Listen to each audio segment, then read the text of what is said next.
itu nggak usah hiraukan mau dia ngomong apa, ancamannya apa, anggap aja angin berlalu ya teman-teman.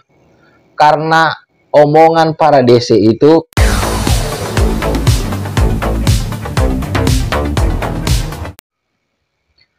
halo, assalamualaikum warahmatullahi wabarakatuh. Jumpa lagi bersama saya di channel kesayangan kita semua, Faiz Official Pinjol.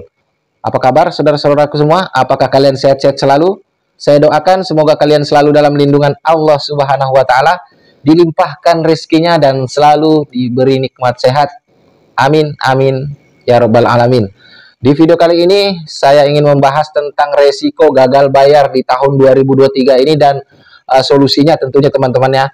Namun sebelum kita lanjut ke pembahasannya, ada baiknya jika kalian baru saja menemukan channel ini, pastikan kalian sudah mensupport saya dengan cara mensubscribe channel ini dan juga menekan tombol loncengnya agar kalian selalu mendapatkan notifikasi atau pemberitahuan ketika saya itu mengupload video-video terbaru di channel ini teman-teman ya. Dan juga jangan lupa untuk menonton videonya sampai habis agar kalian itu paham dan tidak gagal paham. Nah baik teman-teman ya, mengenai resiko gagal bayar itu bermacam-macam ya teman-temanku. Ada beberapa macam resiko gagal bayar yang kemungkinan itu akan kalian alami dan akan kalian hadapi. Yang pertama teman-temanku ya, ketika kalian itu gagal bayar, pastinya WhatsApp kalian itu yang kalian daftarkan di pinjol pastinya rame, mengalahkan ramenya pasar malam teman-teman ya. Itu pokoknya nggak siang, nggak malam, itu pasti seperti itu. Dan yang kedua, kondar kalian itu nantinya akan ikut terlibat juga di teror juga seperti itu teman ya. Pasti rame menanyakan keberadaan Anda, mau nomor kalian itu aktif ataupun nggak aktif, pasti sudah nelpon kondar untuk sekarang ini. Padahal sama-sama kita tahu ya aturan OJK, apabila si nasabah ini masih aktif nomornya, jadi pihak pinjol itu dilarang menghubungi kondar. Tapi faktanya di lapangan teman-teman, walaupun nomor kita itu masih aktif, mereka DC-DC itu pastinya masih menghubungi kondar kita. Nah yang ketiga resikonya, resiko yang ketiga adalah didatangi DC lapangan. Tentunya kalau misalkan pinjol tersebut memiliki DC lapangan ya, seperti mungkin contohnya Aku Laku ya teman-temannya, HCI, Kredit Pintar. Itu biasanya di Pulau Jawa, di kota-kota ya, kota-kota besarnya ya teman-teman, itu pasti didatangin sesuai dengan nominal hutang yang kalian punya, yang sekiranya itu tidak merugikan jika didatangin ya teman-teman. Biasanya itu hutangnya itu misalkan 2 juta ke atas ya, dan juga mendekati kantor-kantor daripada pinjol-pinjol tersebut teman-teman. Jadi risiko sudah yang keempat. Nah yang keempat ini penyebaran data teman-teman. Penyebaran data ini kalau dulu itu yang melakukan penyebaran data hanya pinjol ilegal ya. Kalau sekarang itu lucunya dan mirisnya ya, itu sudah dilakukan oleh pinjol legal OJK juga. Mereka sudah melakukan penyebaran data, mengirimkan foto kalian lewat WhatsApp ke nomor kontak yang kalian punya ya teman-teman. Itu pasti dilakukan kalau misalkan kalian itu tidak ada respon sama sekali kepada pihak-pihak DC pinjol ini teman-teman. Dan yang kelima itu kalian itu akan capek mendengarkan bualan atau igauan dari DC pinjol teman-teman ya, yang katanya itu mau datang ke rumah membawa RT ya teman-teman ya, datang ke rumah RT membawa RT-nya ke rumah kita, yang katanya mau membawa pengacara ya. Pokoknya semua hal-hal bodoh lah, itu pasti kalian dapati dari pola-pola penagihan DC pinjol ini ya teman-teman ya. Karena sudah banyak juga video yang saya bikin tentang ancaman-ancaman para DC itu, baik melalui WhatsApp ya teman-teman ya, baik melalui telepon.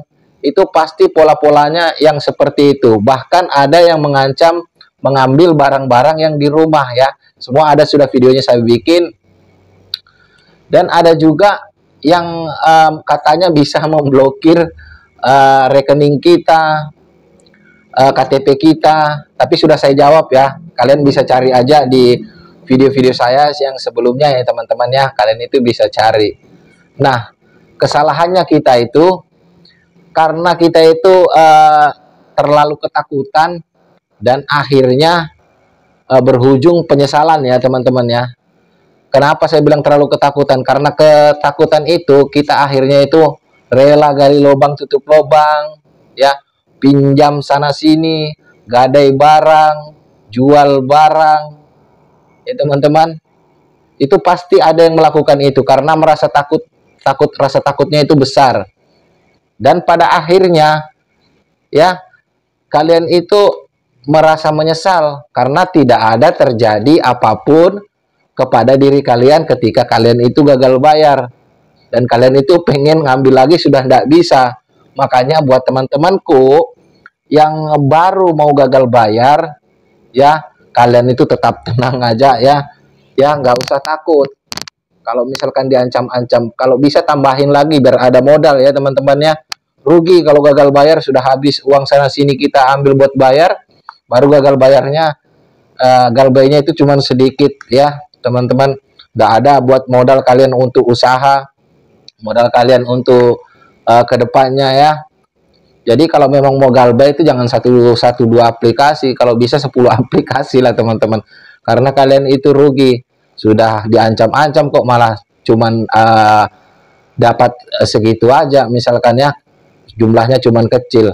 Nah, solusi yang pertama apa Bang? Kalau misalkan nomor kita itu rame kayak pasar malam, ya kan saya sudah bilang, kalau misalkan kalian itu gagal bayar, kalau HP kalian nggak pengen rame itu ya kalian itu matikan nomor kalian, cabut kartu kalian.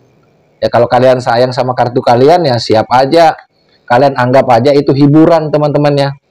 Itu ancaman-ancaman bodoh dari ADC, itu anggap aja itu sebagai hiburan ya. Ya teman-teman ya, seperti itu. Yang kedua itu kalian itu datangin kondar kalian. Tentunya teman-temanku, kalau misalkan kalian itu kan mau ngambil pinjaman, pasti ada kondar. Sebelum kalian ada ngambil pinjaman, itu kalian konfirmasi dulu.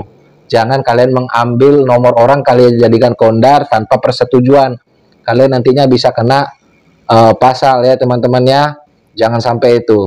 Nah, kalian datangin kondar kalian, kalian jujur aja ke mereka bahwasanya kalian itu sudah tidak sanggup lagi bayar pinjol kalian. Kalau ada misalkan yang nelpon ke kalian, suruh bilangin tidak kenal, atau misalkan orangnya sudah nggak ada gitu, suruh bilang begitu aja ya teman-temannya.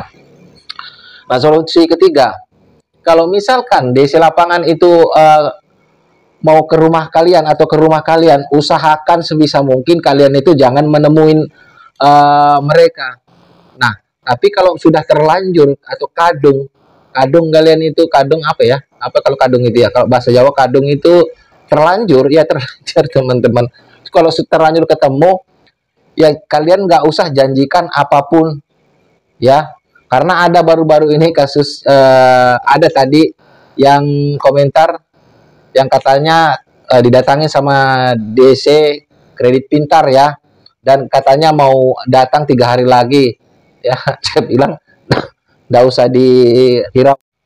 Nah, intinya kalau misalkan dia datang nggak usah menjanjikan apapun ya, jangan janjikan kapan mau bayar. Pokoknya kalian bilang aja saya bayar kalau nanti ada uang saya, jangan bilang kapannya. Tapi usahakan sebisa mungkin kalian itu tidak usah menemui apa namanya DC lapangan itu ya. Nah, yang berikutnya untuk penyebaran data ya, sebetulnya saya sudah bikin ya, kalau bisa sosial media kalian itu kalian jangan pakai nama. Kalau di WhatsApp sebelum atau mereka sudah melakukan penyebaran data, kalau misalkan contohnya mereka itu menyebarkan data seperti foto kalian itu disebar di semua nomor yang ada di kontak kalian atau di Facebook itu, kalian itu foto kalian dipampang baru ditulisi ini maling uang perusahaan gitu kan. Kalau misalkan itu terjadi, kalian bikin aja apa namanya status bahwasanya ada orang yang sudah menyalahgunakan data kalian ya. Ya teman-teman, kalian lakukan itu. Kalau orang-orang terdekat ya kasih tahu ya. Bilang nah itu ada yang menyalahgunakan data ya, seperti itu teman-temanku ya. Yang kelima itu kalian kan pasti dengar ancaman sana sini kan. Kalian itu nggak usah hiraukan mau dia ngomong apa, ancamannya apa, anggap aja angin berlalu ya teman-teman. Karena omongan para DC itu oknum-oknum, nggak apa-apa lah saya pakai oknum ya, biar nggak merasa tersinggung mereka. Oknum-oknum DC itu ya, 100 omongannya, 110 kebohongannya. Itu bisa kalian buktikan. Itu yang katanya mau bawa RT, bawa pengacara, blokir BPJS. Emangnya kamu siapa? Tugas kamu kan cuma menagih kok, jadi tugas si anu, tugas capil, tugas bank. Semua kerjaan mau diambil ya teman-teman. Lalu kita mau kerja apa kalau sudah diambil semua sama DC-DC ini ya?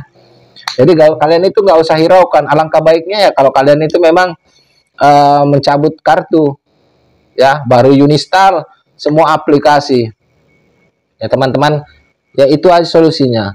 Tapi banyak orang yang menyesal kenapa saya itu cuman galbay 1-2 aplikasi, toh ternyata cuman begini aja. Seperti itu ya. Termasuk dulu saya begini teman-teman. Jadi saya itu mulai minjol itu 2019 ya. Sempat saya bayar terus. Baru ada teman-teman lagi yang ajarin ngambil. Pokoknya kalau kalian bayar pasti nanti ujung-ujungnya kalian itu ngambil lagi. Kalau kalian lunasi pasti ngambil lagi teman-teman. Dan juga ini satu, jangan mau mencicil utang pinjol kalian. Artinya seperti ini teman-teman. Kalau kalian itu punya niat untuk membayar, itu sekalian aja nanti. Jangan mau cicil, misalkan utang kalian 1 juta. Kalian itu sudah galbay nih. Sudah galbay, tapi kalian mau mencicil. Jangan kalian cicil. Tunggu aja. Mending kalian kumpulkan karena kalian pasti rugi kalau mencicil ini teman-teman, karena beserta bunga. Nanti aja kalian kumpulkan uang kalian sampai dengan nominal yang kalian hutang itu, baru kalian nego. Ya kalau misalkan kalian mau bayar. Seperti itu teman-teman. Kalian nego. Negonya itu aja balik modal aja, nggak usah pakai bunga. Kalau nggak mau nggak usah dibayar. Ya seperti itu. Kalau misalkan kalian mau bayar. Kalau nggak mau bayar ya juga nggak apa-apa. Seperti itu. Ya. Jadi dulu itu saya nyesal kenapa cuma 7 aplikasi. Kalau saya tahu cuman begitu-gitu aja ancaman itu, dulu sempat ketar-ketir juga teman-teman ya. Karena ancamannya pidana. Ya. Ancaman pidana itu 2019 juga ya. 2019 2020 lah. Pokoknya banyak yang galbay itu 2020 akhir saya kan. Ya.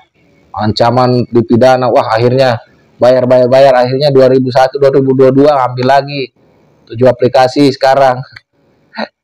Nggak saya bayar. Bodoh amat. Saya tuh tadi dulunya bodohnya kenapa nggak ngambil terus gitu ya. Cuman 7 aplikasi aja.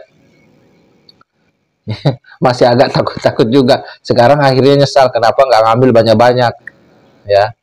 Nah seperti itu aja teman-teman. Jadi resiko yang akan kalian hadapi untuk tahun 2023 ini pasti seperti itu ya. Kalian itu pasti yang seperti yang saya sebutkan tadi, 5 itu tadi. Dan solusinya juga seperti itu. Kalau bisa kalian lakukan seperti itu tadi ya teman-teman ya. Semoga video ini bermanfaat. Saya akhiri. Wassalamualaikum warahmatullahi wabarakatuh. Salam hormat saya, Faiz Official Pinjol. Sampai jumpa di video-video berikutnya.